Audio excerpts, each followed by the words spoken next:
Structure of atom में हमने पढ़ा है किन किन रूल से हम इलेक्ट्रॉन्स को भरते हैं, क्या क्या रूल्स हैं। आई एक रूल बताओ भरते हैं। क्या है रूल वो? Aufbau principle. दूसरा, हाँ, हंस रूल ऑफ मैक्सिमम मल्टीप्लिसिटी, इसे बोलना पड़ेगा। अबाव प्रिंसिपल है, हंस रूल ऑफ मैक्सिमम मल्टीप्लिसिटी है, और निशा जी एक और रूल है, पॉलीज एक्सक्लूजन प्रिंसिपल। ठीक है, ये सारे कुछ रूल्स हैं जिससे आप इलेक्ट्रॉन्स को भरते हैं। So these are certain rules by which you basically fill electrons. Okay. Reasons for the stability. यहाँ पे अपन देखेंगे भाई साहब reasons for the stability of half filled and fully filled orbitals. Fully filled orbitals and half filled orbitals have extra stability. तो इनकी भाई साहब extra stability होती है। ठीक है, that is lower energy. P3, P6. तो आप देखो यहाँ पे fully filled orbitals and half filled orbitals have extra stability. मतलब जो पूरा पूरा भरा हुआ है और जो आधा भरा हुआ है उनकी एक्स्ट्रा स्टेबिलिटी होती है। तो पूरा पूरा भरा हुआ है, इसकी स्टेबिलिटी हमको समझ में आती है भाई साहब। अगर पूरा पूरा कोई ऑर्बिटल भरा हुआ है तो उसकी स्टेबिलिटी तो हमको समझ में आती है, लेकिन हाफ फील्ड कैसे भरा स्टेबल हुआ? ठीक है, that is lower energy. P3, P6, D5, D10। अब देखो P ऑर्बिटल का मैक्सिमम कितना है? 6 है ना। P3 मतलब हाफ फील्ड, इसकी स्टेबिलिटी भी हाई होगी। ठीक है, जैसे D ऑर्बिटल का मैक्सिमम कितना है? 10। D5 ये ज्यादा स्टेबल होगा। ठीक है, F7, F का कितना है भाई साहब? 14 है ना, 7 खाने हैं, 14 इलेक्ट्रॉन्स। F7 इसकी स्टेबिलिटी हाई होगी। ठीक है, so fully filled and half filled orbitals have higher energy. ठीक है, और जिसकी energy have extra stability, that is sorry lower energy. Lower energy, stability बढ़ेगी तो भाई साहब आपकी एनर्जी कम होगी। ठीक है, एक्सेट्रा कॉन्फिगरेशन विच आर इधर हाफ फिल्ड और fully filled and are more stable. Reasons for the stability of half filled and fully filled orbitals. एक रीजन है भाई साहब आपका सिमेट्री। ये सिमेट्री मतलब क्या है? देखो ये समझो, अगर मैंने P3 भरा, ठीक है, तो ये एक तरीका है P3 को भरने का, और ये भाई साहब एक तरीका है P3 को भरने का। सिमेट्री किसमें ज्यादा है? सिमेट्री इसमें ज्यादा है भाई, है ना। ठीक है, तो reasons, one is basically symmetry and the other one is exchange energy. ठीक है, so what is symmetrical distribution of electrons?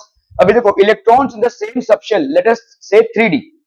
D orbital है तो टोटल कितने इलेक्ट्रॉन्स भरे जाने चाहिए? भाई साहब एकदम मस्त होकर आए हैं। ठीक है, डी इलेक्ट्रॉन से कितना होगा? डी कितने होंगे? 10 है कि नहीं total. So electrons in the same subshell, let us say D, have equal energy but different spatial distribution. Spatial जो डिस्ट्रीब्यूशन होगा वो अलग अलग होगा। फॉर एग्जाम्पल यहाँ पे देखो क्रोमियम का, ये क्रोमियम हो गया, ये बार बार क्वेश्चन में आएगा क्योंकि क्रोमियम एक एक्सेप्शनल ऑर्बिटल है। इसको कैसे हम दिखाएंगे? ठीक है, तो आप देखो यहाँ पे क्रोमियम का कितना है? 24 है। भरना चालू कीजिए भाई साहब, तो आपका 1s², 2s², अभी तक तो ये भाई साहब एकदम 2p6, 3s², 2 + 2 4, 4 + 6 10, 10 + 11 12। ठीक है, 12 + 6 18, 3p6 18, अभी कितने बचे हैं? 6। ठीक है, यहां तक तो स्टेबल इलेक्ट्रॉनिक कॉन्फ़िगरेशन हो गया। अभी किस पे जाएंगे भाई साहब अपन? Where will be go to, तो अभी आपका देखो यहाँ पे 1s² हो गया। ठीक है, फिर हो गया आपका 2s 2p, तो आपका भाई साहब 2s गया, फिर आया आपका 3s 3p 3d। ठीक है, तो आपका ये 2p गया और ये 3s। अब बाउ प्रिंसिपल से भर रहे हैं हम, तो आपका कहां तक आ चुके हैं? आप 3s तक आ चुके हैं, 3p तक आ चुके हैं इनफैक्ट। इसके बाद आएगा आपका 4s 4p 4d और ये हो गया 4f। ठीक है, तो ये हो गया 3p। ठीक है, 3p के बाद 4s, तो 4s² कितना हो गया बोलो? 2 + 2 4, 4 + 6 10, 11 12, 12 + 6 18, 19 20। फिर आपका क्या हो जाएगा बोलो? 4s, उसके बाद क्या हो जाएगा? 3d। ठीक है, तो 3d में कितने आ जाएंगे? 2 + 2 4, 4 + 6 10, 11 12, 12 + 6 18, 19 20, 20 प्लस ये हो गया आपका 3d4। समझ में आ रहा है ये? ठीक है, तो आपके आउटर मोस्ट, ये तो आपका स्टेबल इलेक्ट्रॉनिक कॉन्फ़िगरेशन है। देखो यहां तक तो हीलियम है, ये हीलियम है, यहां तक क्या हो जाएगा? नियॉन। यहां तक हीलियम था, यहां तक नियॉन है, यहां तक भाई साहब आपका आर्गॉन है ना, आर्गॉन है। तो आपका यहां तक आप लिख सकते हैं क्या इसको? Argon 4s² 3d4। ठीक है, अभी इसको देखते हैं भाई साहब, ठीक है। 4s² 3d4 मतलब ये देखो s² हो गया और 3d4, तो d ऑर्बिटल में 5 ऑर्बिटल होते हैं, 1 2 3 4, ठीक है। अभी अभी आपने पढ़ा फुल्ली फिल्ड ऑर्बिटल्स और half filled orbitals have lower energy, और लोअर एनर्जी मतलब ग्रेटर स्टेबिलिटी। तो इसका मतलब क्या होगा भाई साहब, ये वाला उड़कर बैठेगा यहां पे।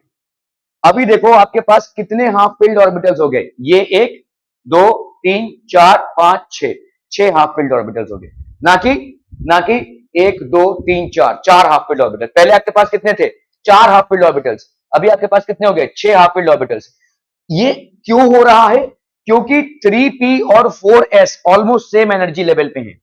3p का n प्लस एल कितना होगा बोलो, 3p का n plus L, 3 plus s का होता है 0, p का होता है 1, तो 3 plus 1, n plus L rule से चले अगर हम, ठीक है, तो कितना हो जाएगा 4, और 4s का कितना होगा बोलो, 4 प्लस s का होता है 0, ठीक है। तो n प्लस रूल के हिसाब से अगर हम चले, दोनों का सेम है, जिसका मतलब दोनों का सेम एनर्जी लेवल है, और ये तभी हो पाएगा, ठीक है, तभी हो पाएगा। मतलब ऐसा नहीं हो पाएगा कि भाई अब 3p और 3d में एक्सचेंज होने लगे, इसका इलेक्ट्रॉन उधर चला जाए, ऐसा नहीं होगा। 3p और 4s में ऐसा आपको देखने को मिल रहा है, इसीलिए यहां पे ये आपका क्या है, देखो unsymmetrical distribution of electrons. Now this is a symmetrical distribution of electrons, मतलब वो 4s का इलेक्ट्रॉन जाकर वहां बैठा। तो दिस इज बेसिकली क्यों, क्योंकि आपके जितने अनपेयर्ड इलेक्ट्रॉन्स होंगे वो ज्यादा सिमेट्री देगी, और ज्यादा सिमेट्री मतलब आपका ज्यादा स्टेबिलिटी, मतलब आपका lesser energy. Are we clear to this one, ठीक है। तो chromium valency shell electronic configuration is 4s1 3d5 instead of 4s² 3d4, ठीक है। तो 4s² 3d4 is wrong, what is right for chromium is argon, ये हो गया आपका 4s1 3d5, ये हाफ फिल्ड ऑर्बिटल है, दिस इज राइट। क्या ये समझ में आ रहा है, ठीक है। क्रोमियम में ये ज्यादा करके होगा ही होगा, ठीक है, ये क्रोमियम में होगा ही।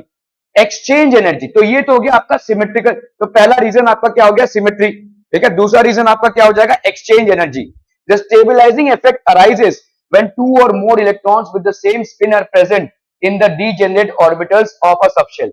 These electrons tend to exchange their positions and the energy released due to this exchange is known as exchange energy. हालांकि बहुत ज्यादा इंपॉर्टेंट नहीं है आपके लिए, लेकिन आप बोल सकते हैं stabilising effect arises when 2 or more electrons with the same spin are present in the degenerate orbitals, ठीक है। More the exchange energy is released, more is the stability of the atom. Exchange energy हो रही है भाई साहब, ठीक है। जितना ज्यादा एक्सचेंज एनर्जी होगा, जितना ज्यादा एनर्जी माइनस होगा सिस्टम से, उतना सिस्टम का एनर्जी गिरेगा और उतनी उसकी स्टेबिलिटी बढ़ेगी। समझ में आ रहा है ये, ठीक है। Okay, so possible exchange for D5 configuration, hence highest number of exchange allows for maximum stability due to lowering of energy. Energy और स्टेबिलिटी इनडायरेक्टली प्रोपोर्शनल है, जितना आपका स्टेबिलिटी गिरेगा उतना आपका एनर्जी बढ़ेगा। क्या ये इसका भाई क्रोमियम का आपका समझ में आ रहा है भाई साहब, ये आएगा ही आएगा इस पे सवाल। केमिस्ट्री में मूलभूत रूप से आप देख लो भाई साहब, आप सीबीएसई में हो, स्टेट बोर्ड में हो, आप कंपटीशन का एग्जाम दे रहे हो, कुछ भी कर रहे हो, आपको हमेशा क्वेश्चंस जो बनते हैं ना वो एक्सेप्शंस पे बनते हैं, इसलिए have a very close I on the exceptions in chemistry, ठीक है। ये एक एक्सेप्शन है, और ये एक्सेप्शन क्यों है, क्योंकि यहाँ पे हमने देखा कि half filled orbitals are more stable than fully filled orbitals. हमको यहाँ पे एक फुल्ली फिल्ड ऑर्बिटल मिल रहा था, लेकिन ये कंप्लीटली हाफ फिल्ड ऑर्बिटल नहीं मिल रहा था, हमको अनसिमेट्रिक पोजीशन मिल रही थी। अभी हमको पूरा पूरा सिमेट्रिक और सबके सब हाफ फिल्ड भी मिल रहे हैं, तो दिस इज मोर स्टेबल। क्या ये समझ में आ रहा है भाई साहब, ठीक है। तो क्या ऐसा सब में होगा, नहीं, कुछ कुछ में होगा जहां पे पॉसिबिलिटी होगी, ठीक है। क्लियर है, are we clear on this one people? Okay, so which one of them has the maximum number of unpaired electrons? Mg2 plus है, तो 12 है भाई साहब, ठीक है। तो अनपेयर्ड इलेक्ट्रॉन्स कितने हो जाएंगे, 2 इलेक्ट्रॉन्स चले गए इसके, तो अनपेयर्ड इलेक्ट्रॉन्स कितने हुए, अरे 12 है ना भाई साहब, 2 चले गए, 10 बचे, तो 2 और 8, क्या कोई अनपेयर मिल रहा है तुमको, नहीं मिलेगा ना भाई साहब। देखो फटाफट हिसाब करना है, 1s², 2s², 2p6, हो गई कहानी खत्म, कोई अनपेयर है ही नहीं भाई साहब, ठीक है। इसका मुझे टाइटेनियम भाई साहब इसका है 3d2 है, ठीक है। तो आपके नंबर ऑफ अनपेयर्ड इलेक्ट्रॉन्स कितने हो गए भाई साहब, नंबर ऑफ 3d2 है। देखो टाइटेनियम का मुझे एटॉमिक नंबर नहीं मालूम, ठीक है। आर्गॉन हो गया ये, और ये हो गया 3d2, टाइटेनियम किसका, 2+ का, ठीक है। तो ये 3d2 मतलब आपके कैसे अनपेयर्ड इलेक्ट्रॉन्स, अभी आप समझिए इसका अरेंजमेंट कैसा होगा, 1 2 3, यहां पे एक इलेक्ट्रॉन और यहां पे इलेक्ट्रॉन, ठीक है। तो अनपेयर्ड इलेक्ट्रॉन्स ऐसा नहीं होगा भाई साहब, दिस इज, देखो यहां तक तो आपका आर्गॉन भरा ही जा रहा है, this is the right arrangement. अगर आपने ऐसा कर दिया यहाँ पे एक और यहाँ पे एक, तो this is wrong, this would be wrong, unpair होना जरूरी है। हंस रूल ऑफ मैक्सिमम मल्टीप्लिसिटी से आपका अनपेयर, पहले सारे खाने भरे जाएंगे, उसके बाद भाई साहब आप पेयरिंग चालू करेंगे, ठीक है। तो अनपेयर इलेक्ट्रॉन्स आपके भाई साहब कितने हो गए, 2 हो गए। Fe2+, ठीक है, Fe2+ का भाई साहब कितना आ रहा है, आर्गॉन, और यहाँ पे 2+ मतलब इसके 2 इलेक्ट्रॉन्स भाई साहब गए हैं, ठीक है। तो ये हो गया आपका 3d6। आप देख लो भाई साहब यहाँ पे 3d6 मतलब D का 1 2 3 4, ठीक है, 1 2 3 4 5, 1 2 3 4 5, भाई साहब 6 इलेक्ट्रॉन्स हैं एडजस्ट करने को। तो अनपेयर्ड कितने हो गए तुम्हारे पास, 4, तो 4 अनपेयर्ड इलेक्ट्रॉन्स हो गए। Mn2+, मैग्नीज 2+, इसका 3d5 है, तो 5 के 5 भाई साहब अनपेयर्ड होंगे। क्या ये समझ में आ रहा है भाई साहब, ठीक है। So electronic configuration of Mg2+, Ti2+, titanium, iron and manganese, number of unpaired electrons, manganese has the maximum, sorry, manganese has the maximum number of unpaired electrons, ठीक है। So option D is the correct answer. Okay, finding energy of orbitals from quantum numbers. Which of the following sets of 4 of quantum numbers will have an electron? Will an electron have the highest energy? तो किसका सबसे ज्यादा highest energy होगा? तो पहली बात तो भाई साहब जो n जिसका हाईएस्ट होता है उसको पहले कर लो, ठीक है। तो तुम्हारा इसका n का वैल्यू कितना है, 3, ठीक है। इसका वैल्यू कितना है भाई साहब, 4, इसका कितना है 4, इसका कितना है 5, ठीक है। तो आपका भाई साहब अभी हम n+l रूल देखेंगे, n+l रूल, ठीक है। इसका n+l कितना हो जाएगा भाई साहब, 3 + 2 5, इसका 6, इसका 5, इसका भाई साहब 5, ठीक है। तो अभी तुम्हारा भाई साहब इसका, ठीक है, this is the highest value, तो आपका 4 + 2 6 हो गया, इसका हाईएस्ट वैल्यू हो जाएगा, ठीक है। Option B is the correct answer, ठीक है।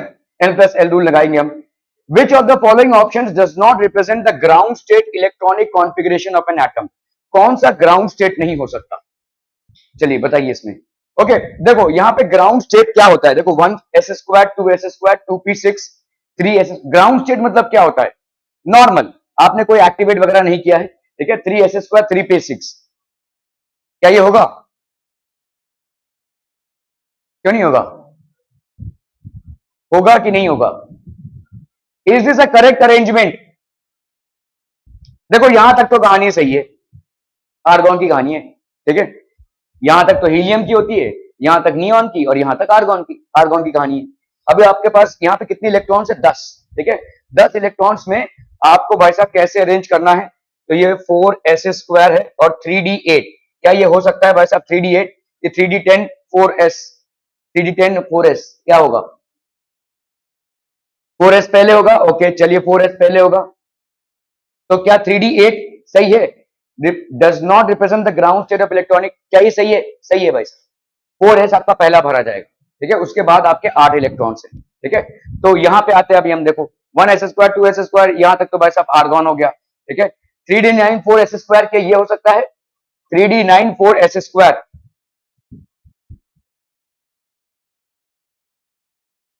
देखो यहां पे पहले देख लो, यहाँ पे आपका 4s² है ना, तो ये 4s² है और ये आपका 3d8 है। चलिए देख लेते हैं, 1 2 3 4 5 है ना, तो 1 2 3 4 5 6 7 8, ठीक है।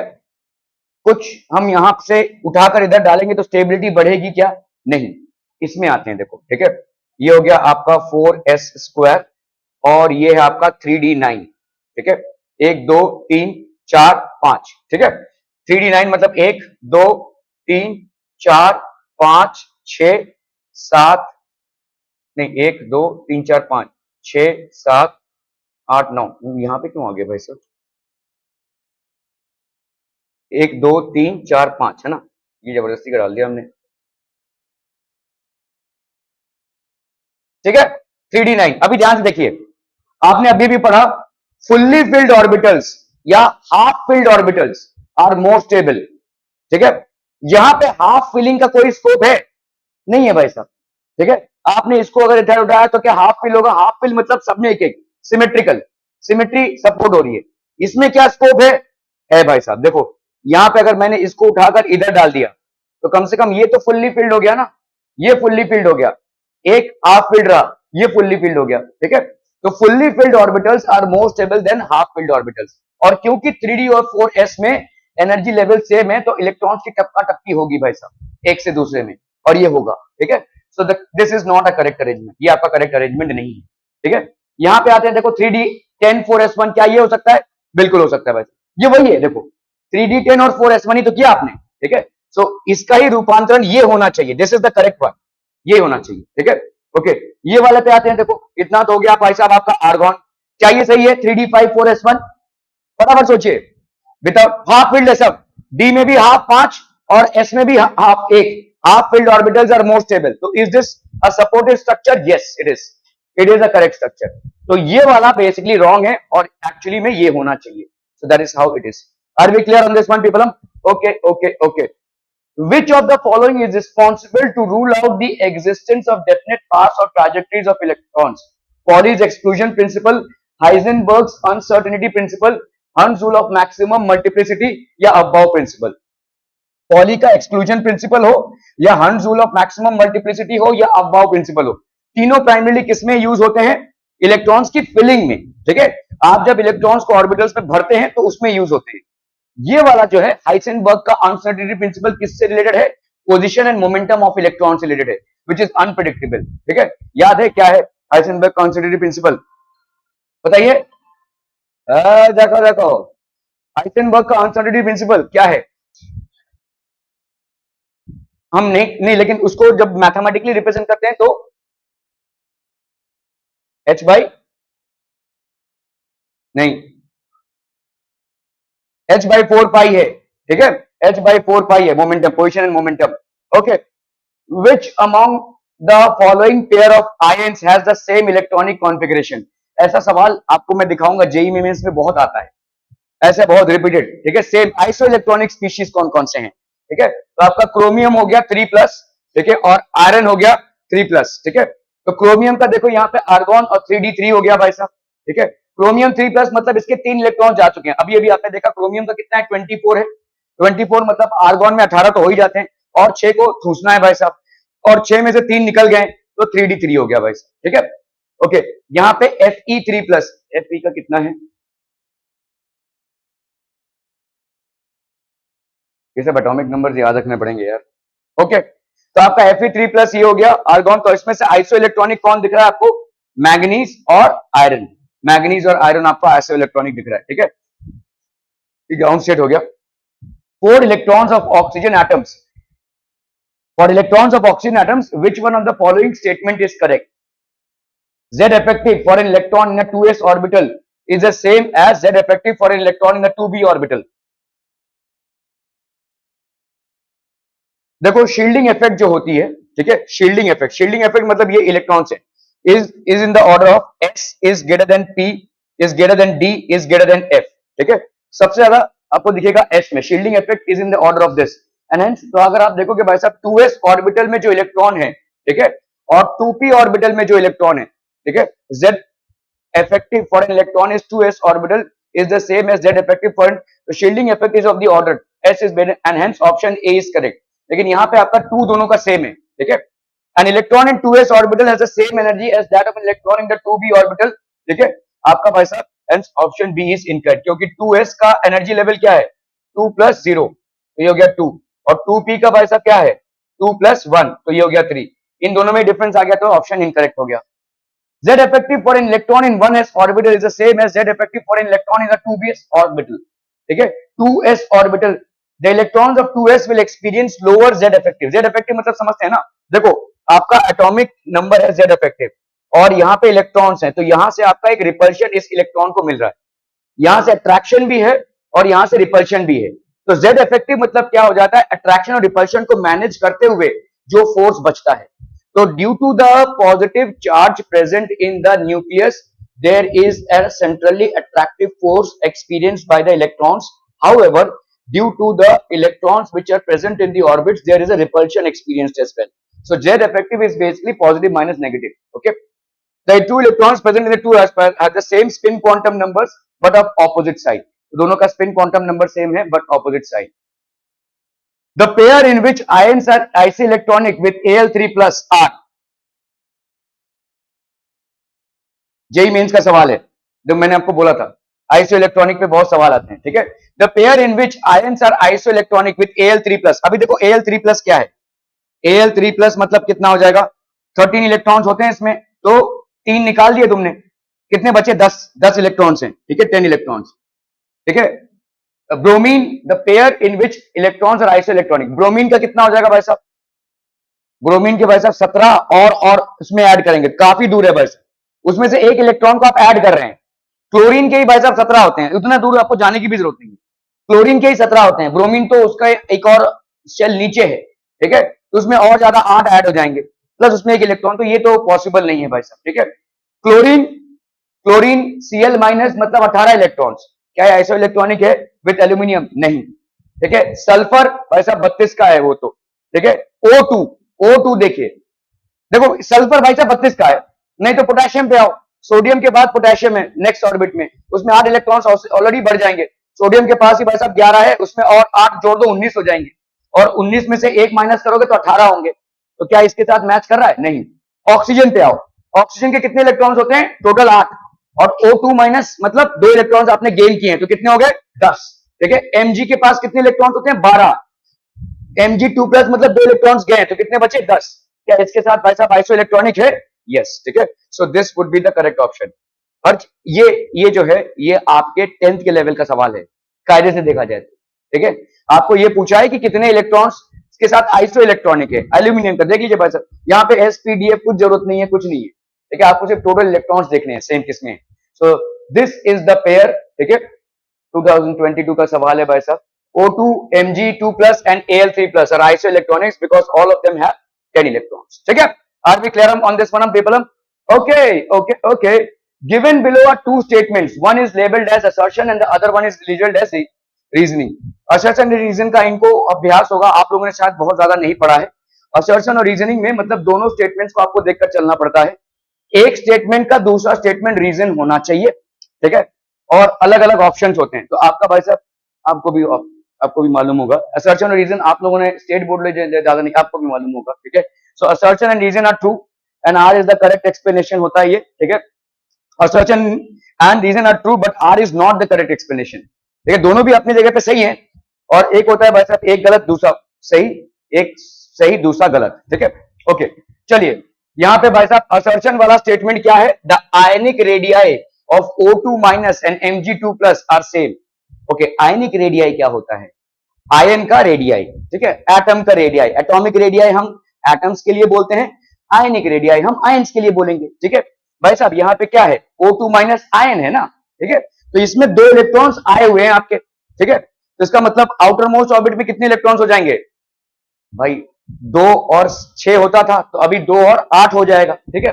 ओके, मुझे बताओ यहां पे तुम्हारा सेंट्रली पॉजिटिव चार्ज कितना है ऑक्सीजन में, अरे भाई साहब कितने प्रोटॉन्स हैं, 8 है ना, इलेक्ट्रॉन्स 10 हो गए हैं भाई साहब, प्रोटॉन्स कितने हैं, और यहां पे कितने भाई साहब, 2 और 8 10 है ना, तो ये आपका 8 है कि नहीं, समझ में आ रहा है, इनके बीच में एक इलेक्ट्रोस्टैटिक फोर्स ऑफ अट्रैक्शन रहेगा। ओके, अभी आते हैं Mg2+ में, Mg2+ में क्या हुआ है भाई साहब, कितने ये हैं, Z हैं, मतलब कितना एटॉमिक नंबर है, 12 है राइट, तो 12 प्रोटॉन्स, ठीक है। Mg2+ है, मतलब पहले में 2 था, दूसरे में 8 था, और तीसरा एक और शेल था जिसमें 2 था जो निकल चुका है, तो आउटर मोस्ट ऑर्बिट में कितने हैं, 8 इलेक्ट्रॉन्स। अभी इसको जरा दिमाग लगाओ, इन 8 इलेक्ट्रॉन्स को 8 प्रोटॉन्स का अट्रैक्टिव फोर्स है, और इन 8 इलेक्ट्रॉन्स को 12 प्रोटॉन्स का अट्रैक्टिव फोर्स है, किसमें अट्रैक्टिव फोर्स ज्यादा होगा, इसमें, तो किसका आयनिक रेडियाई कम होगा, इसका, समझ में आ रहा है, ठीक है। हर चीज के लिए एकदम डीप डाउन नॉलेज की जरूरत नहीं होती है, आपको प्रैक्टिकल यहाँ पे सोचना पड़ेगा। तो इसका भाई साहब 8 इलेक्ट्रॉन्स है, इसका भी आउटर मोस्ट ऑर्बिट में 8 इलेक्ट्रॉन्स है, लेकिन इन 8 इलेक्ट्रॉन्स को खींचने वाले प्रोटॉन्स कितने हैं, 8, यहाँ पे भाई साहब खींचने वाले प्रोटॉन्स कितने हैं, 12, तो छोटा साइज किसका हो जाएगा, इसका हो जाएगा, Mg2+ विल बी स्मॉलर। क्या ये समझ में आ रहा है, ठीक है। Okay, so O2 and Mg are isoelectronic species in the light of the above statements choose, तो both the ionic radii of, तो ये आपका गलत है, असर्शन आपका गलत है ना, both O2- and Mg are isoelectronic species, क्या ये सही है, सही है भाई साहब, स्टेटमेंट वाइज तो सही है, ठीक है, दोनों आइसोइलेक्ट्रॉनिक क्यों है, क्योंकि दोनों में 10 इलेक्ट्रॉन है, लेकिन क्या दोनों का आयनिक रेडियाई सेम होगा? नहीं। ठीक है, सो आपका यहाँ पे कौन सा ऑप्शन करेक्ट हो जाएगा? A is false but R is true. ठीक है, क्या ये समझ में आ रहा है भाई साहब? Are be clear on this one? Okay, तो आप देख लो भाई साहब यहाँ पे O2 is greater than Mg2+। O2 का आयनिक साइज Mg2+ के आयनिक साइज से ज्यादा होगा। कोई डीप डाउन इन्वेस्टिगेशन की जरूरत नहीं, सिंपल सा एकदम थॉट प्रोसेस इन्वॉल्व है इसमें। ठीक है, O2 का जो O2- का साइज जो है Mg2+ के साइज से ज्यादा होगा। O2- and Mg+ are isoelectronic species, both have 10 electrons. तो ये तो सही है भाई साहब आपका। ठीक है, are be clear on this one people? तो no doubt Srishti Kumari, no doubt, बहुत बढ़िया। The di-negative ion of the element X consists of 10 electrons। Die-negative मतलब क्या हो जाएगा? फटाफट डिकोड करना है भाई साहब, सेंटेंस पढ़ना, डिकोड करना है। डाई-नेगेटिव मतलब क्या हो जाएगा? X2-। डाई-नेगेटिव मतलब इसने 2 इलेक्ट्रॉन्स दान कर दिए हैं, इसके 2 इलेक्ट्रॉन्स नहीं, सॉरी, डाई-नेगेटिव मतलब 2 इलेक्ट्रॉन्स गेन किए हैं। The die-negative ion of X contains 10 electrons, मतलब इसके पास 10 इलेक्ट्रॉन है। मतलब ओरिजिनली कितने इलेक्ट्रॉन्स रहेंगे? 8। इसने 2 गेन किए हैं ना भाई साहब, X2-Y। मतलब ओरिजिनली जब ये एटम रहा होगा, न्यूट्रल एटम, तो उसके पास 8 इलेक्ट्रॉन्स रहेंगे। ये सब डिकोडिंग चलनी चाहिए भाई साहब, एक सेंटेंस को पढ़ के इतना तो डिकोड आप कर ही लेंगे। ठीक है, ओके। इलेक्ट्रॉन्स एंड 8 न्यूट्रॉन्स, तो आपके पास भाई साहब न्यूट्रॉन्स कितने हैं? इसके पास 8 न्यूट्रॉन्स। समझ में आ रहा है भाई साहब? 8 न्यूट्रॉन्स। प्रोटॉन्स कितने होंगे? 8। भाई न्यूट्रल एटम में आपके प्रोटॉन, तो मतलब आपका न्यूट्रॉन्स हो गए 8, इलेक्ट्रॉन्स हो गए 8, और भाई साहब प्रोटॉन्स भी कितने हो गए? 8। ठीक है, क्लियर है? Okay. A di positive ion of an element Y, ये डाई पॉजिटिव है भाई साहब, डाई पॉजिटिव। ठीक है, कंटेन्स 12 प्रोटॉन्स। प्रोटॉन्स में कोई हेरा फेरी नहीं होगी, वही उसका एटॉमिक नंबर है। ठीक है, तो इसका मतलब इसका एटॉमिक नंबर कितना है वाई का भाई साहब? नहीं, 12 भी होगा। सोचो सोचो भाई साहब, ये 2+ मतलब क्या है? 2 इलेक्ट्रॉन्स गए हैं, प्रोटॉन्स में कोई हेराफेरी नहीं होगी। न्यूट्रल एटम में जितने प्रोटॉन्स रहेंगे, आयन में भी उतने ही प्रोटॉन्स रहेंगे। प्रोटॉन्स न्यूक्लियस के अंदर होते हैं, तो वो ना निकलेंगे ना अंदर आ रहेंगे कुछ। तो ये भाई साहब न्यूट्रल एटम का ही है, 12 प्रोटॉन्स। ठीक है, 12 प्रोटॉन्स। ओके, अभी अगर 12 प्रोटॉन्स है तो मुझे बताइए इलेक्ट्रॉन्स कितने हैं न्यूट्रल एटम में? 12 ही होंगे ना भाई साहब। ठीक है, ये कितने होंगे भाई साहब? 12 है ना। ओके, अभी कितने हैं इसके पास? कितने इलेक्ट्रॉन्स हैं? 10 इलेक्ट्रॉन्स। समझ में आ रहा है? अभी आयनिक स्टेट में कितने इलेक्ट्रॉन है इसके पास? 10। Y2+ मतलब समझते हो, 2 इलेक्ट्रॉन्स गए। 12 प्रोटॉन्स मतलब 12 इलेक्ट्रॉन्स भी होंगे। ठीक है, ओके।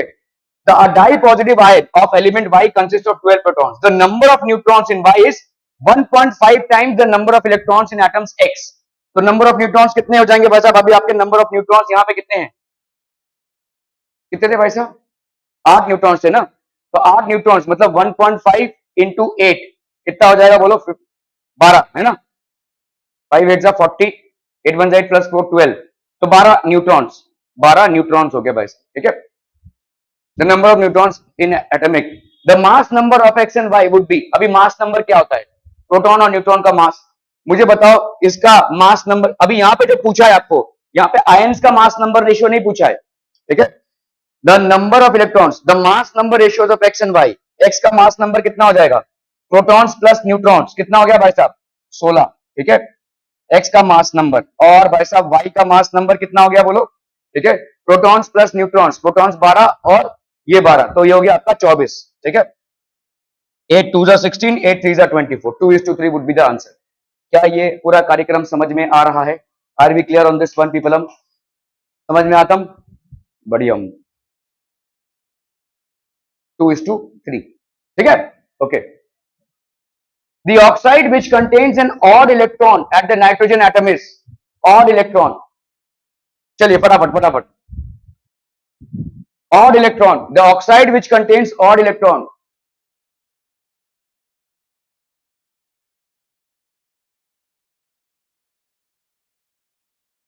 ये सारे नाइट्रोजन के ऑक्साइड्स हैं भाई साहब। जेई मेंस का सवाल एकदम लल्लू पंजू सवाल है, थोड़ा सा सोचिए फट से हो जाएगा ये। नाइट्रोजन के पास कितने इलेक्ट्रॉन्स हैं? 7। और ऑक्सीजन के पास 8। दो नाइट्रोजन के एटम्स, दो कितने हो गए? 14। 14 प्लस 8 कितना हो गया 22। सिंपल है भाई साहब एकदम से 22 इलेक्ट्रॉन हो गए। इसका बताओ 7 और यहाँ पे कितना हो गया 2 8 जा 16 16 प्लस 7 23। ये बस ये हो गया दिस द आंसर। ठीक है N2O3 मतलब 7 2 जा 14 14 14 प्लस यहाँ पे हो गया 360 3 8 जा 24। तो ये कितना हो गया भाई साहब 8 और 2 प्लस 1 3 38 है ना। 3 8 जा 24 और इसका हो गया 2 7 जा 14 तो ये हो गया 38। N2 ये बोलो भाई साहब कितना हो गया 14 plus 5 into 16 5 into 8 that is 40। तो ये हो जाएगा आपका 4 4 प्लस 1 5 54। ठीक है NO2 हो गया भाई साहब। ठीक है odd number of electrons। ठीक है तो this will B NO2 since NO2 contains odd electrons वही है देखो 38 54 at the nitrogen atom is 23। Simple. ठीक है जेई मीन्स का सवाल है मतलब एकदम पूरा बहुत हाई फाई कुछ होगा ऐसा नहीं है। आप सुनियोजित तरीके से एकदम आराम से सोचेंगे तो लल्लू पंजू सवाल ही निकलता है। ठीक है आपका प्रैक्टिकल एप्लीकेशन कितना है आप दिमाग को कितना चला सकते हैं। चलिए भाई साहब फिर से एक जेई मेंस का सवाल है characteristic of elements X Y and Z with atomic numbers respectively. यहाँ पे एटॉमिक नंबर्स दिए हुए हैं इसका है 33 इसका है 53 और इसका है 83। बताइए क्या हो जाएगा X Y and Z are metals X Y and Z are non metals and Y is a metalloid x is a metalloid y is a non metal and z is a metal x and y are metalloids and z is a metal।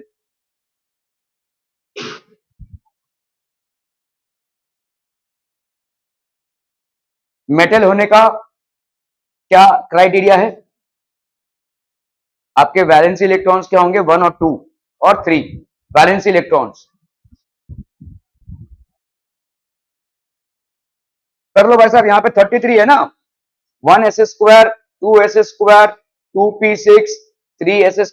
एक काम करो भाई साहब 2 10 हो गया argon नहीं 10 हो गया नियॉन आर्गॉन हो गया भाई साहब 18। क्रिप्टॉन का कितना हो जाएगा भाई साहब हाँ 32 36 हो जाएगा ना नहीं हो पाएगा फिर तो तुमको यहाँ पे helium neon argon argon argon मतलब हो गया तुम्हारा 18 ना 18 तो इधर हो गए कितने बचे अभी तो हीलियम नियॉन आर्गॉन तो 1s square 2s square 2p6 3s square 3p6 3p6 3d10 हुआ है इसमें हुआ है क्या 3d10 नहीं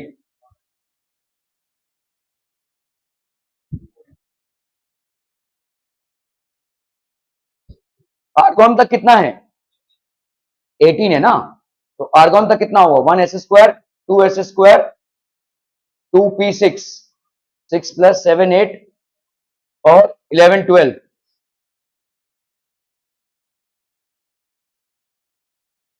3p6 तक आर्गॉन होगा नहीं 1s square 2s square 3s square sorry 2p6 3s square 3p6 यहां तक आर्गॉन है ना तो कितना हो रहा है देखो यहाँ पे 2 2 4 6 4 10 12 12 6 18। ठीक है तो 18 यहां तक हो गए अभी आपको कितना है भाई साहब और 33 माइनस 18 ये हो गया भाई साहब 8 प्लस 5 13 1 15 आपको एडजस्ट करने हैं ना तो कर लीजिए भाई साहब अभी 3p6 के बाद क्या आ जाएगा 4s स्क्वायर 3d 10। ठीक है भाई साहब 3d10 फिर आएगा आपका 1s 2s 2p कैंसिलम कैंसिलम 3s 3p 3d ये भाई साहब कैंसिलम 4s 4p 4d 4f 5s तो 3p और 4s भाई साहब भर चुका है। इसके बाद भरेंगे आप 3d भी भर चुका है 3d के बाद भरा जाएगा 4p। ठीक है तो कितना भर रहा है भाई साहब 4p में हाँ कितने बच रहे हैं 10 और 2 12 तीन ही बच रहे हैं। ठीक है तो आपका भाई साहब 4p3 ठीक है क्या ये मेटल हो सकता है थिंक अबाउट इट ओके और ये तो हो गया एक्स का वाई का बताइए भाई साहब अरे जल्दी से बोलना है। ठीक है आर्गॉन का तो 3p6 हो गया फिर आपका क्या हो जाएगा 3p6 के बाद 4s स्क्वायर 3p6 के बाद 4s स्क्वायर फिर आपका 3d10 इसमें कितना हो जाएगा 2 2 4 4 2 2 4 10, 12, 18, 20, 30, 30 तक का हिसाब यहाँ पे, ठीक है। 30, फिर आएगा आपका 4p6, 30 और 6, 36, ठीक है। 36 और ये हो गया आपका 5s², तो 38 का हिसाब हो गया यहाँ पे, है ना। क्रिप्टॉन का यहाँ तक आ जाएगा, ठीक है। ओके, फिर बताइए भाई साहब यहाँ पे क्या हो जाएगा, 4d भरेंगे ना, 3d, 4p, 5s, तो यहाँ पे कहां तक आ गए हम, 36 ना, 38। ओके चलिए भाई साहब 38, 53 से 38 को माइनस कर दीजिए, 8 + 5 13, 4 से 3 गया 1, भाई 15 इलेक्ट्रॉन बच रहे हैं भाई साहब। तो 15 इलेक्ट्रॉन को अपन एडजस्ट करेंगे 4d10 में, 4d10, 5p, 4d10,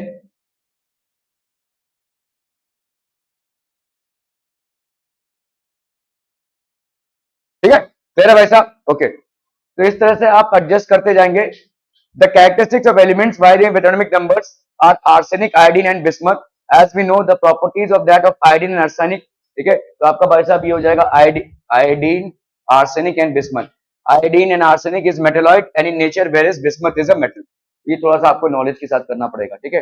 हालांकि आप अरेंजमेंट करके भी बता सकते हैं, ठीक है, अरेंजमेंट करके भी ऐसे बता सकते हैं, अरेंज करके। Okay, the energy of mole of photons of radiation of wavelength 300 nanometer is given, H is equal to this, Na is equal to this and C is equal to this. 1 mole of photons, एक photon का energy कितना होगा, तो दी अनुष्का, एकदम शुरुआती तौर पे आपने पढ़ा था भाई साहब, एक फोटोन का एनर्जी कितना होता है, अरे बोलो ना बोलो, hc/लैम्डा, ठीक है। यहाँ पे कितना है, 1 मोल ऑफ फोटॉन्स है, मतलब कितने फोटॉन्स होंगे, इतने सारे फोटॉन्स होंगे, तो आपका 1 मोल ऑफ फोटॉन्स का एनर्जी भाई साहब कितना हो जाएगा, this will be Na into H into C by lambda, simple, ठीक है। ओके, तो आपका यहाँ पे दिया हुआ है भाई साहब कितना है, 6.02 इंटू 10⁻23 इंटू H की वैल्यू भाई साहब यहाँ पे कितनी है, 6.63 इंटू 10⁻−34 इंटू सी की वैल्यू यहाँ पे कितनी है, 3 इंटू 10⁸8 अपॉन भाई साहब हो गया लैम्डा। लैम्डा की वैल्यू यहाँ पे कितनी निकल जाएगी भाई साहब बताइए, 300 नैनोमीटर है, 300 नैनोमीटर मतलब 300 इंटू 10⁻⁹, ठीक है। इन दोनों को अगर मैंने उड़ा दिया तो ये हो गया 3 इंटू 10⁻⁻7, ठीक है। ये 3 और ये 3 भाई साहब कैंसिल हो गया, 6 और 6 का अप्रोक्सीमेट आंसर कितना आ जाएगा, 36 आ जाएगा अप्रोक्सीमेट, 6 इंटू 6 या 42 भी लिख सकते हैं भाई साहब, ठीक है।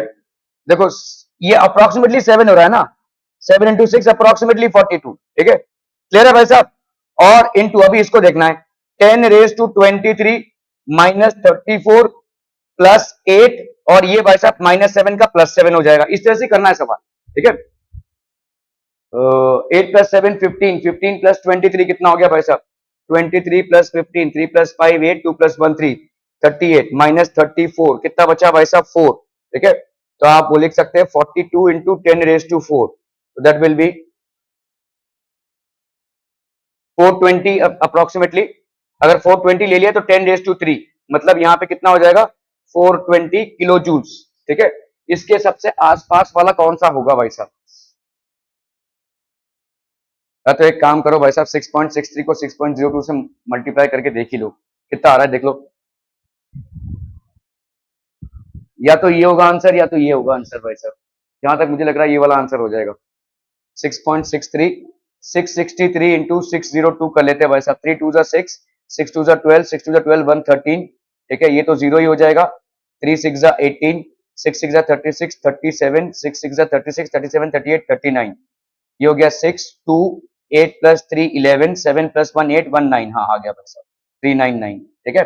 यहाँ पे 6.63 है, 6.02 1 2 3 4 1 2 3 4, तो 39.91, ठीक है, इंटू तुम्हारा कितना आना चाहिए इसकी जगह पे 39.91 इंटू 10⁻4 आना चाहिए, तो आप भाई साहब एक को इधर पुश कर दो, तो यहाँ पे तुमने एक को यूज कर लिया तो 10⁻3 हो जाएगा, तो 399 इंटू 10⁻3 मतलब 399 किलो जूल्स हो गया भाई साहब, तो this would be the correct answer, ठीक है। Are we clear on this one people, हम 399 किलो जूल्स एनर्जी एक की होती है एस से लैम्डा, तो आपका भाई साहब energy of so many atoms would be into, जिसको मल्टीप्लाई कर देंगे, okay. The minimum energy that must be possessed by photons in order to produce photoelectric effect with platinum metal is given. The threshold frequency of platinum is this much. Photoelectric effect याद है भाई साहब आपका? Photoelectric effect क्या होता है? आपका threshold frequency होती है. The minimum energy that must be possessed by photons. तो मिनिमम एनर्जी आपकी क्या हो जाएगी? वर्क फंक्शन होती है भाई साहब, सब भूल गए भाई साहब. वर्क फंक्शन कितना हो जाएगा? Photoelectric effect with platinum metal is given. The threshold frequency, threshold frequency मतलब आपको दिया हुआ ये थ्रेशोल्ड फ्रीक्वेंसी है. This is how much? Is 1.3. सृष्टि को भाई यहां तक आवाज आ रही है क्या? क्या बोल रही है? हाँ बोलो. हाँ बोलो. पागल ही है. ओके, एच की वैल्यू भाई साहब क्या हो जाएगी? एच की वैल्यू है 6.6 इंटू 10⁻⁻34 जूल्स सेकेंड है. ठीक है, क्लियर है भाई साहब? देखो, अगर आपको सवाल समझ में नहीं भी आ रहा होगा ना, याद नहीं है अगर फॉर्मूलाज, क्या पूछा है आपसे, थोड़ा दिमाग लगाओ. एनर्जी पूछी है, यहां पे इसका यूनिट क्या है? पर सेकेंड है. एनर्जी का यूनिट क्या होता है? जूल्स. और इसका यूनिट क्या है? जूल सेकेंड है. इन दोनों का अगर मैं मल्टीप्लाई करूं, सेकेंड सेकेंड उड़ जाएगा, जूल्स बच जाएगा. एकदम मूर्ख हो गए तो भी तुम इसका अंदाजा लगा सकते हो कि इन दोनों को करना है मल्टीप्लाई.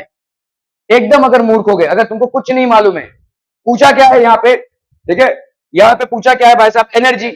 दो चीजें दी हुई हैं तुमको, एक का यूनिट पर सेकंड में है, एक का यूनिट जूल सेकंड में है. अगर मैं इन दोनों को मल्टीप्लाई करूं, देखो जूल सेकंड इंटू पर सेकंड, ये जूल्स आ गया, मतलब एनर्जी हो गई यही. तो इसका मतलब मुझे करना क्या है? और वैसे भी वर्क फंक्शन यही होता है, H into this. Work function को हम ई नॉट भी कहीं कहीं पे लिखते हैं. ये मिनिमम एनर्जी है जो आप अगर किसी मेटल पे डालोगे, ठीक है, तो उस मेटल से इलेक्ट्रॉन्स का निकलना चालू हो जाएगा. Electrons will not have a velocity, they will just be lying on the surface of the metal. ठीक है, क्लियर है? तो कर लो भाई साहब, यहाँ पे कितना हो जाएगा? E is equal to H into B. अभी कर लो भाई साहब, यहाँ पे 1.3 into 10⁻15 into into into into भाई साहब 6.6 इंटू 10⁻⁻34. ये हो गया आपका जूल्स. ठीक है, 1.3 इंटू 6.6 भाई साहब कितना आ जाएगा? ये 7.858 ये वाला. ठीक है, तो this would be the correct answer. हो, are we clear on this one people? ठीक है, ठीक है, क्लियर है भाई साहब? Are be clear? अगर आपको इसे तमाम चीजें नहीं मालूम है ना, सिर्फ उसको भी देखोगे, अगर थोड़े से भी स्मार्टनेस होगा तो इसको कैंसिल. अच्छा, तो भाई साहब एनर्जी ये होगी, इन दोनों को मल्टीप्लाई कर दो भाई साहब. एस सी लैम्डा क्या? एनर्जी भाई साहब यही होती है. एनर्जी आपका वर्क फंक्शन बोलते हैं हम इसको, जब एच वी नॉट करते हैं तो ये वर्क फंक्शन है.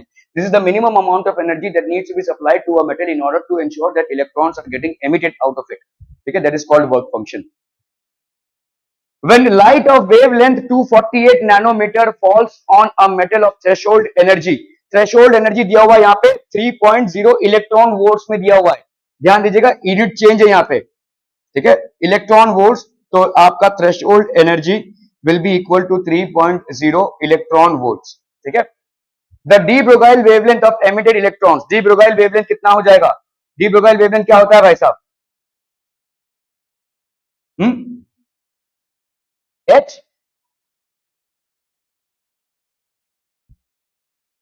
डी ब्रोगाइल वेवलेंथ क्या होगा? डी ब्रोगाइल वेवलेंथ क्या होगा? बोला बोला, जल्दी से बोलो.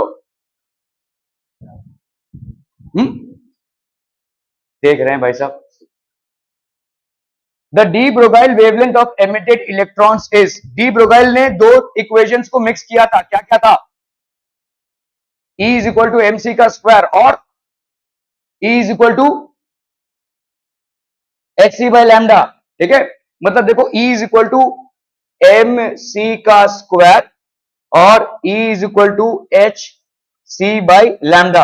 ठीक है, इन दोनों को उन्होंने मिक्स किया, तो m यहाँ पे v स्क्वायर लिख सकते हैं अपन इसको, वेलोसिटी है. ठीक है, M V square is equal to H, या चलो सी स्क्वायर लिख दिया, एम सी स्क्वायर ये हो गया एच सी बाई लैम्डा.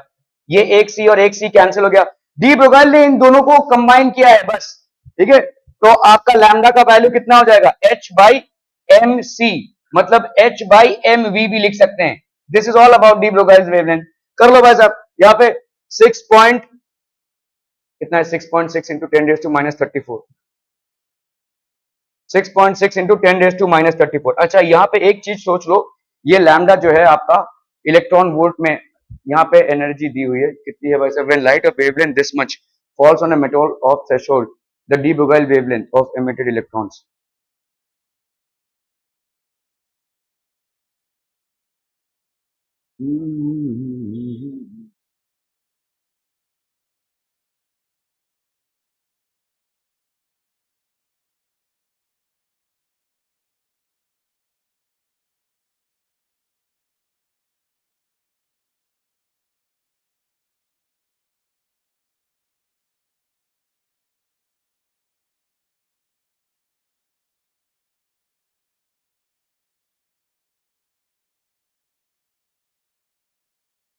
तो पहली बात तो हमको ना यहाँ पे देखना पड़ेगा कि भाई साहब आपका एनर्जी कितना होगा। देखो यहाँ पे थ्रेशोल्ड एनर्जी कितनी है, जो एनर्जी फॉल हो रही है वो कितनी है भाई साहब, एच सी बाई लैम्डा। ठीक है, तो एच सी बाई लैम्डा आपका भाई साहब यहाँ पे एच की वैल्यू है 6.6 into 10⁻⁻34 into 3 into 10⁻8 upon lambda यहाँ पे कितना है भाई साहब 248 नैनोमीटर, दैट इज 10⁻⁹ ठीक है, ये हो गया ये एनर्जी ऑफ इंसिडेंट रे। अभी यहाँ पे आपका इलेक्ट्रॉन वोल्ट में दिया हुआ है, एक इलेक्ट्रॉन वोल्ट होता है 1.6 इंटू 10⁻⁻19 जूल सेकेंड। ठीक है, आपका ये वाला जो आया है ये वाला बेसिकली इस एनर्जी में आया है जूल सेकेंड में। ठीक है, तो आपको इसको इलेक्ट्रॉन वोल्ट में कन्वर्ट करना पड़ेगा। तो मतलब यहाँ पे क्या हो जाएगा इंटू 1.6 इंटू 10⁻⁻19, ये हो जाएगा भाई साहब आपका एनर्जी। इस एनर्जी से वर्क फंक्शन का, तो आपका देखो वर्क फंक्शन कितना है, तो ये वाला जो एनर्जी आपने निकाला इससे आप वर्क फंक्शन के एनर्जी को माइनस करेंगे तो आपका आ जाएगा kinetic energy. Kinetic energy of emitted electrons is energy incident minus work function का एनर्जी, ये हो जाएगा kinetic energy of emitted electrons.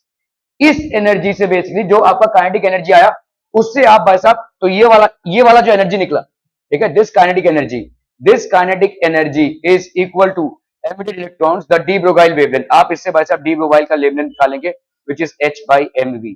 ठीक है, इससे आपका डी ब्रोगाइल का वेवलेंथ निकलेगा। ठीक है, देख लेते हैं भाई साहब यहाँ पे, तो given that wavelength is 248, threshold energy is 3 electron volts, de Broglie wavelength आपसे पूछा है, एनर्जी इंसिडेंट कितना हो जाएगा hc बाई लैम्डा। तो h हो गया आपका प्लैंक्स कांस्टेंट, c हो गया स्पीड ऑफ लाइट और वेवलेंथ, तो e की वैल्यू कितनी हो गई 6.6 इंटू 10⁻⁻34 3 इंटू 10⁻8 248। तो आपका देखो यही है, देखो hc by lambda, hc by lambda मतलब यहाँ पे आपने क्या किया हुआ है जैसे मैंने आपको बताया, यहाँ पे देखो अपॉन 1.6 इंटू 10⁻⁻19, इसको आप क्यों कर रहे हैं क्योंकि ये वाला जो एनर्जी आया वो जूल्स में आया है, आपको इसको इलेक्ट्रॉन वोल्ट्स में कन्वर्ट करना है, इसीलिए आपने इसको किया है। ठीक है, यहाँ पे भाई साहब आप यही कर रहे हैं, देखो यहाँ पे 1.6 इंटू 10⁻⁻19, तो इतना पार्ट आपका क्या है, इसमें ये चीज समझना जरूरी है क्योंकि ये कन्वर्जन आप नहीं करेंगे तो सवाल नहीं होगा। इतना हो गया आपका hc बाई लैम्डा, ठीक है, और इतना हो गया आप कर रहे हैं इसको इलेक्ट्रॉन वोल्ट्स में कन्वर्ट करने के लिए, क्योंकि ये जो आंसर आ रहा था वो आपका आ रहा था जूल्स में, ये जो आंसर आएगा वो इलेक्ट्रॉन वोल्ट्स में आएगा। ठीक है, 5 इलेक्ट्रॉन वोल्ट्स हो गया, एनर्जी कितनी हो जाएगी 5 प्लस के, तो के की वैल्यू कितनी हो जाएगी भाई साहब 5 electron volts minus 3 electron volts, तो ये हो गया 2 इलेक्ट्रॉन वोल्ट्स, तो 2 इंटू 1.6 इंटू 10, अभी आप फिर से जूल्स में आ गए। ठीक है, डी ब्रोगाइल वेवलेंथ कितना होता है h/mv, और काइनेटिक एनर्जी कितनी होती है भाई साहब half mv square, kinetic energy होती है हाफ mv स्क्वायर। तो आपका देखो यहाँ पे इन दोनों को अगर हमने मिलाया, ठीक है, ठीक है, ये हो गया आपका हाफ एनर्जी, तो v की वैल्यू कितनी हो जाएगी 2 काइनेटिक एनर्जी अपॉन m, तो आपका लैम्डा का वैल्यू हो जाएगा h by 2 kinetic energy into m, तो 6.6 इंटू 10⁻⁻34 दिस, ये हो गया भाई साहब आपका लैम्डा का वैल्यू दैट इज 9 m। ठीक है, लंबा सवाल है थोड़ा सा नहीं ज्यादा। ठीक है, okay, that would be it from my and for today.